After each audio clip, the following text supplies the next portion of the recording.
परिचय। नमस्कार दोस्तों, हम अपने आसपास बहुत से वाहन जैसे कि बाइक, कार, ट्रेन इत्यादि सड़क पर चलते देख सकते हैं। ये वाहन हमारी तरह आहार नहीं ग्रहण करते। फिर वे ऊर्जा कैसे प्राप्त करते हैं? जी हां, वे अपने लिए ऊर्जा ईंधन से प्राप्त करते हैं। ईंधन कोयला या पेट्रोलियम पदार्थ हो सकता है। ये वाहनों को चलने के लिए ऊर्जा प्रदान करते हैं। इस पाठ में हम ऊर्जा के प्राकृतिक संसाधनों के बारे में पढ़ेंगे।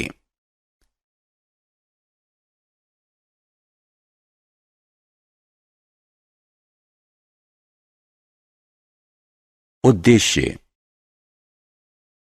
इस पाठ के अंत में हम निम्न करने में सक्षम हो जाएंगे: प्राकृतिक संसाधनों और उनके प्रकार को परिभाषित करना, कोयला और इसके दूसरे उपयोगी उत्पादों का वर्णन करना, पेट्रोलियम और इसकी परिष्करण यानी रिफाइनिंग प्रक्रिया का वर्णन करना, पेट्रोलियम के विभिन्न अवयवों और उनके उपयोग बताना, प्राकृतिक गैस और उसके उपयोग का वर्णन करना।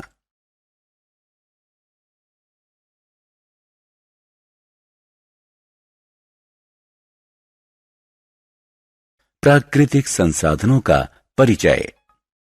अनुज, तुम क्या कर रहे हो? विनय, मैं पटरियों पर दौड़ती ट्रेन देख रहा हूं। मुझे यह बहुत अच्छा लगता है। कुछ ट्रेनें बहुत तेज चलती हैं, जबकि कुछ धीमी चलती हैं। लेकिन मैंने कई बार देखा है कि कुछ ट्रेनें ढेर सारा धुआं छोड़ती हैं और कुछ धुआं नहीं छोड़ती। तुम सही कह रहे हो, क्योंकि कुछ ट्रेन इंजनों में ऊर्जा का स्रोत कोयला होता है और कुछ में डीजल। आजकल विद्युत इंजन का भी पूरी दुनिया में बहुत प्रयोग हो रहा है।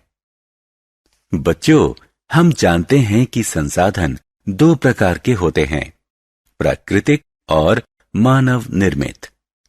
प्राकृतिक संसाधन जैसे वन, वायु, जल, मृदा, कोयला, पेट्रोलियम और प्राकृतिक गैसें सीधे प्रकृति से प्राप्त किए जाते हैं। प्राकृतिक संसाधनों के प्रकार। प्राकृतिक संसाधनों को सामान्य तौर पर दो भागों में विभाजित किया जा सकता है: अक्षय प्राकृतिक संसाधन और समाप्त होने वाले यानी क्षय प्राकृतिक संसाधन। अक्षय प्राकृतिक संसाधन प्रकृति में असीमित मात्रा में उपस्थित हैं और मानवीय क्रियाकलापों से समाप्त होने वाले नहीं हैं। उदाहरण: सूर्य का प्रकाश, वायु। दूसरी तरफ समाप्त होने वाले यानी क्षय प्राकृतिक संसाधन की मात्रा सीमित है। ये मानवीय क्रियाकलापों द्वारा समाप्त हो सकते हैं। इन संसाधनों के उदाहरण हैं वन, वन्यजीव, खनिज, कोयला, पेट्रोलियम, प्राकृतिक गैस आदि। क्या आप जानते हैं कि कुछ समाप्त होने वाले प्राकृतिक संसाधनों जैसे कोयला, प्राकृतिक गैस और पेट्रोलियम का निर्माण सजीवों के मृत अवशेषों यानी जीवाश्म से होता है, इसलिए इन्हें जीवाश्म ईंधन भी कहते हैं। कोयला। आइए अब इन जीवाश्म ईंधनों के बारे में विस्तार से जानें। आइए कोयला से शुरू करते हैं। आपने अपने आसपास कोयला देखा होगा। यह कठोर और काले रंग का होता है। कोयले का उपयोग विभिन्न उद्देश्यों के लिए किया जाता है, जैसे भोजन पकाना, रेलवे इंजन चलाना, तापीय संयंत्र और विभिन्न उद्योग चलाना। वायु में गर्म करने पर कोयला जलता है और कार्बन डाइऑक्साइड गैस उत्पन्न करता है। आपको यह जानकर आश्चर्य होगा कि कोयले के उपयोगी उपोत्पाद जैसे कोक, कोलतार और कोयला गैस सीधे कोयले से प्राप्त होते हैं। क्या आप जानते हैं कि ये उपोत्पाद हमारे लिए क्यों उपयोगी हैं? आइए इसकी उपयोगिताओं के बारे में अगली स्क्रीन पर जानें।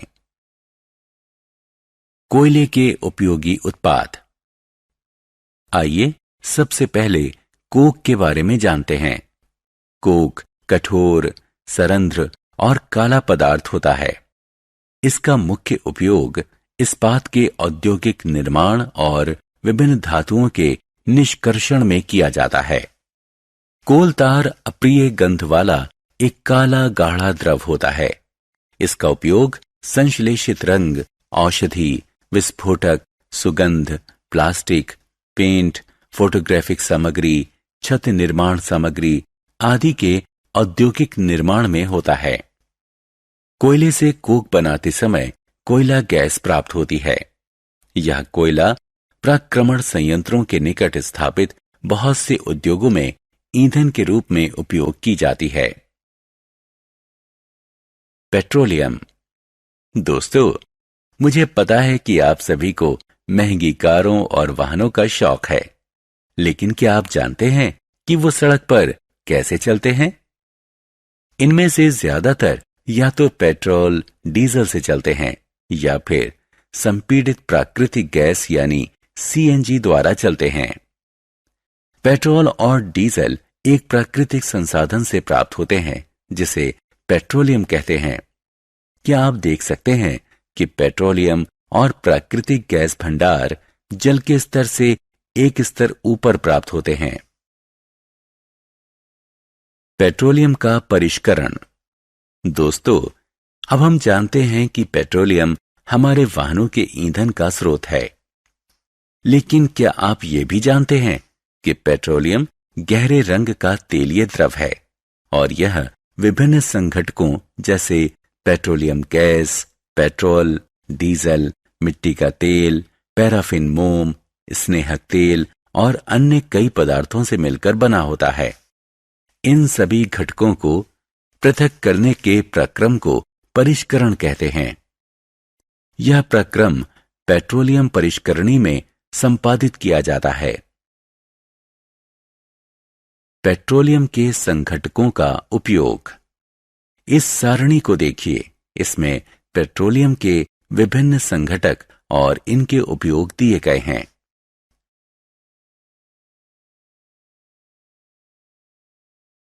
प्राकृतिक गैस। आइए अब हम अपने दूसरे समाप्त होने वाले प्राकृतिक संसाधन की तरफ चलें। यह प्राकृतिक गैस है जिसे संपीड़ित प्राकृतिक गैस या सीएनजी कहते हैं। इसका भंडारण उच्च दाब पर संपीड़ित प्राकृतिक गैस यानी सीएनजी के रूप में किया जाता है। सीएनजी का उपयोग आमतौर पर विद्युत उत्पादन के लिए किया जाता है, लेकिन कम प्रदूषण के कारण इसका उपयोग वाहनों में ईंधन के रूप में होने लगा है। इसका उपयोग भोजन पकाने हेतु भी होता है। प्राकृतिक गैसों का उपयोग विभिन्न रसायनों, खादों और उर्वरकों के औद्योगिक उत्पादन में आधार पदार्थ के रूप में भी किया जाता है। पेट्रोल और डीजल बनाने के उपयोगी सुझाव। दोस्तों, जैसा कि हम जानते हैं कि पेट्रोल और डीजल समाप्त होने वाले प्राकृतिक संसाधन हैं, यानी प्रकृति में इनकी मात्रा सीमित है और एक दिन ये समाप्त हो जाएंगे। अतः इन संसाधनों का प्रयोग करते समय हमें इनका उपयोग करना चाहिए। पेट्रोलियम संरक्षण शोध संघ यानी पीसीआरए द्वारा दिए गए कुछ सुझाव निम्न हैं। हमें यातायात बत्ती या यातायात जाम में वाहन बंद कर देना चाहिए। हमें वाहन एक औसत और नियत गति से चलाना चाहिए। हमें वाहन का नियमित रखरखाव करना चाहिए। हमें टायरों में पर्याप्त हवा रखनी चाहिए। सारांश। आइए हमने जो कुछ सीखा है उसे संक्षेप में दोहराएं। प्राकृतिक संसाधनों को मोटे तौर पर दो प्रकार अक्षय और क्षय में बांटा जा सकता है। अक्षय संसाधन प्रकृति में असीमित मात्रा में उपस्थित हैं और मानवीय क्रियाकलापों से समाप्त होने वाले नहीं हैं। उदाहरण है सूर्य का प्रकाश, वायु। प्रकृति में क्षय संसाधनों की मात्रा सीमित है। ये मानवीय क्रियाकलापों द्वारा समाप्त हो सकते हैं। इन संसाधनों के उदाहरण हैं वन, वन्यजीव, खनिज, कोयला, पेट्रोलियम, प्राकृतिक गैस आदि।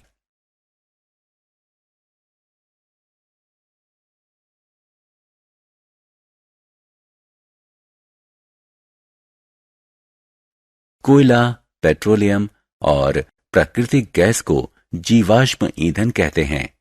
ये समाप्त होने वाले संसाधन हैं। कोक, कोलतार और कोयला गैस कोयला के उत्पाद हैं। पेट्रोलियम गैस पेट्रोल, डीजल, मिट्टी का तेल, पैराफिन मोम, स्नेहक तेल, पेट्रोलियम के परिष्करण से प्राप्त होने वाले उपोत्पाद हैं। हमें कोयला, पेट्रोलियम और सीएनजी का विवेकपूर्ण तरीके से उपयोग करना चाहिए।